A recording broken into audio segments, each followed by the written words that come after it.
Am I overreacting for taking a break from my BF after he ripped through a whole turkey at our family Thanksgiving? My boyfriend, 28M, and I, 27F, have been dating for almost 2 years and living together for 6 months now. I met him through my friend at a house party and we immediately hit it off. He was almost exactly like a guy I wanted, extremely tall and huge, witty with jokes, kind and well-dressed. And he was absolutely buffed. We vibed throughout the party and exchanged numbers at the end. He has met my family a couple of times after we moved in together, and they absolutely loved him. My grandparents host Thanksgiving dinner almost every year, and we were both invited to it. I thought it would have been lovely to make him meet with them and my other family members too, since my uncle's family would be there too. He had to drop his sister off at his parents' house, 2-hour drive, and picked me up from our house. It was a 1.5 drive to my grandparents' house. Everyone was happy to meet him, and it seemed like they really liked him until we sat down for dinner. We said our grace, and Grandpa carved the turkey, started to pass it around the table. It was a regular-sized turkey, like we have for every Thanksgiving, enough to feed 12 and still have leftovers. We were 10. Both of us were sitting at the end of the table next to Grandpa, so my BF was the last one to get it. There was still a lot of it left, because everyone took only a little and would pass around again for more after some time. He placed it right next to him and started digging the entirety of it.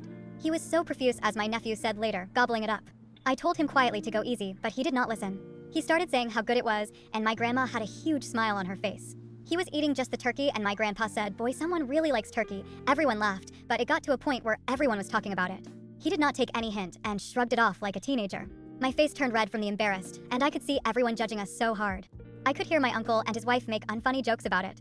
It was finished without getting to anyone again with no leftovers. My BF is a gym freak. He spends ridiculous amount of time and money on working out, eating protein-rich meals, online courses, etc. He has a set protein limit that he hits every day, sometimes over it but never under. He also gets his protein from just the meals, no supplements, so he is used to having large meals.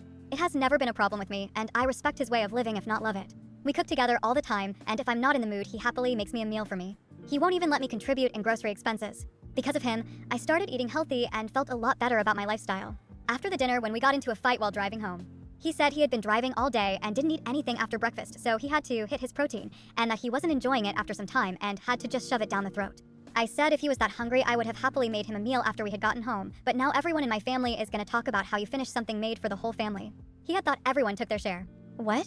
He got really mad and said I'm blowing this out of proportion and overreacting over a simple meal. I snapped, saying how am I overreacting if I am just trying to communicate about what he did. It was an hour-long drive, so things got heated up. He kept saying I'm calling him a pig for eating like that and should probably get out of his life if it's such a problem, because he believes he did nothing wrong and isn't gonna change himself. He persisted on it even though that wasn't my point. I got so bad that he dropped me at a gas station in the middle of night and said think about what I just did. I was terrified. I collected myself to call an Uber to my sister's house and sobbed the entire night. I told myself after a week things would get clear. He hasn't texted me, nor did I. I can see how I could have reacted differently, but I can't get myself out over the fact that he just left me stranded in the middle of the night. Am I overreacting, or should I make a move on making things straight?